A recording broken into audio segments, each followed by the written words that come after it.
स्वागत है आप सभी का गायत्री विद्या मंदिर सांचौर की ऑनलाइन क्लासेस में।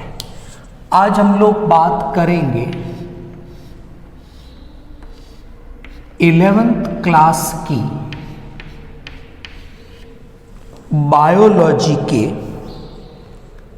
चैप्टर नंबर 4 में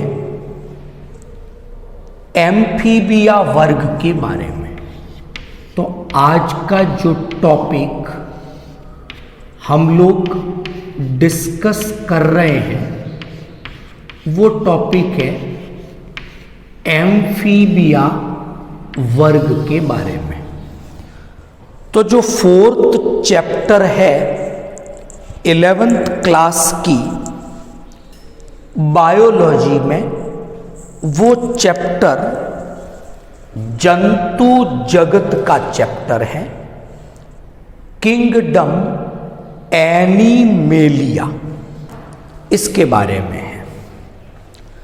तो उस चैप्टर में हम लोगों ने जंतुओं के कुछ फाइलम संघ डिस्कस किए थे और उसमें जंतुओं का जो अंतिम संघ है, अंतिम जो फाइलम है वो कॉर्डेटा संघ था।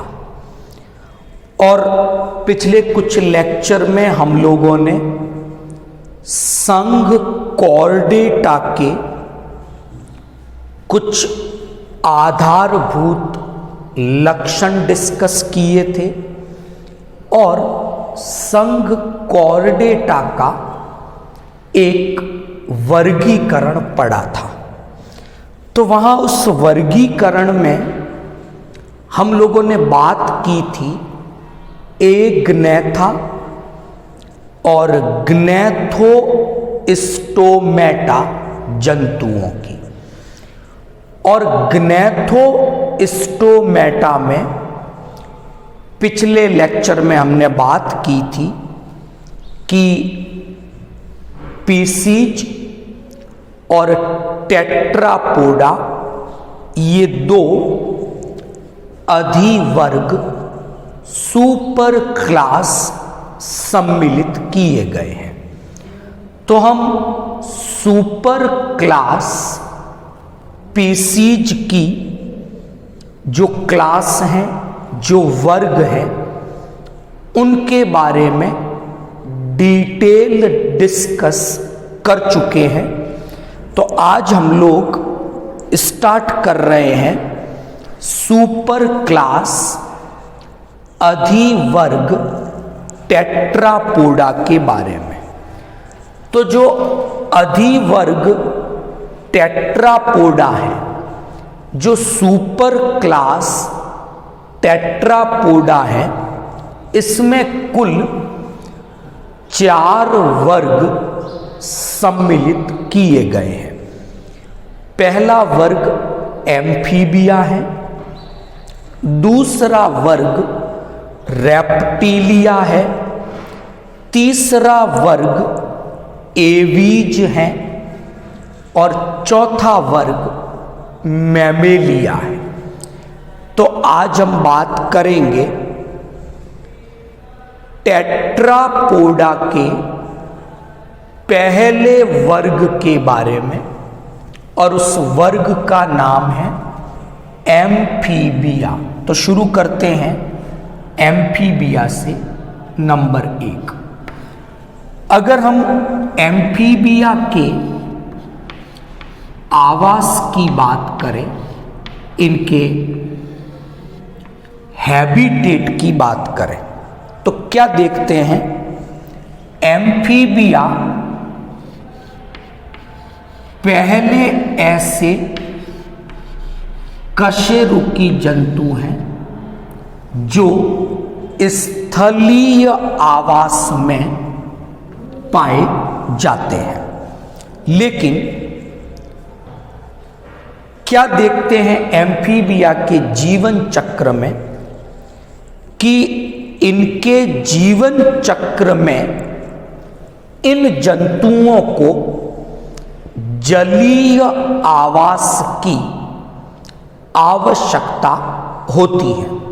या तो ये जनन के लिए जलीय आवास में जाएंगे या इनके जीवन चक्र में एक लार्वल अवस्था होगी, वो जलीय आवास में मिलेगी, या फिर ये जो अंडे देंगे वो अंडे जलीय आवास में देंगे।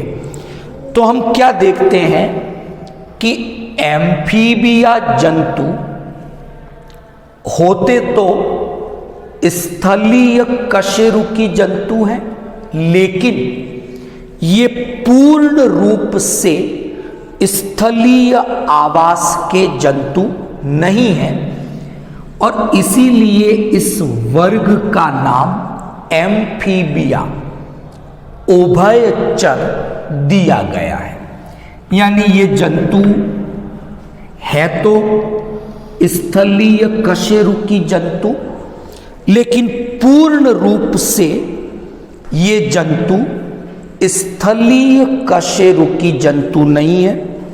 जीवन चक्र में इन्हें जलीय आवास की आवश्यकता पड़ती है। नंबर 2, अगर हम एम्फीबिया जंतुओं को देखें तो ये जंतु टेट्रापोडा है।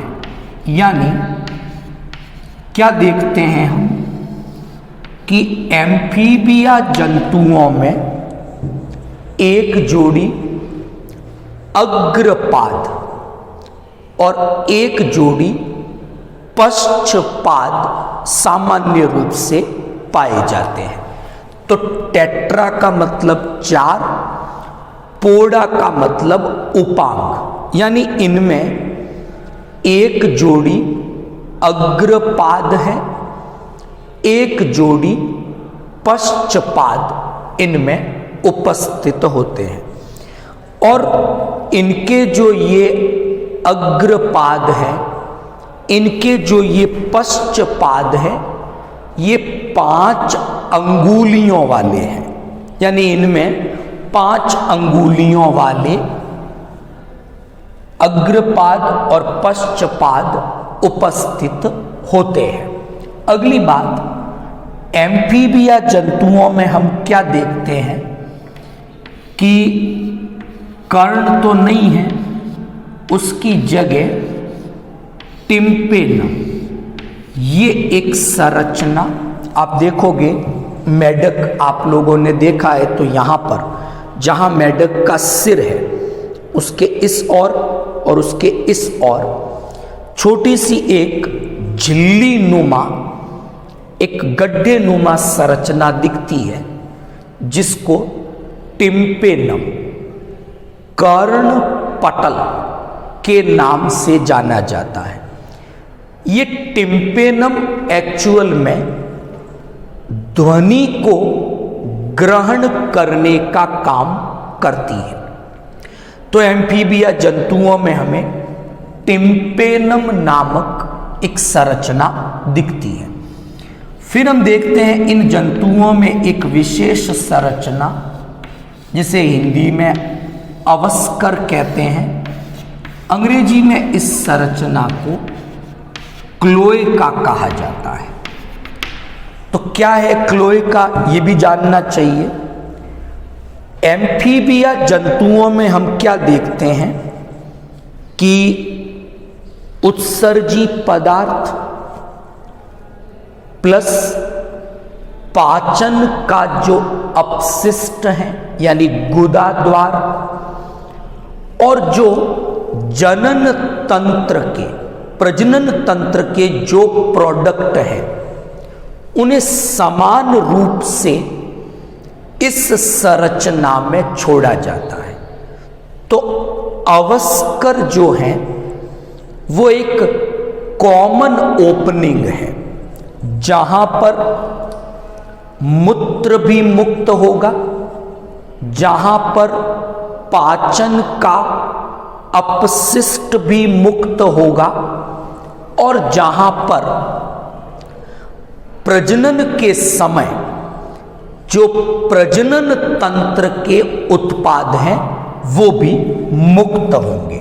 तो उस संरचना का नाम अवस्कर क्लोएका है, वो इनमें पाई जाती है।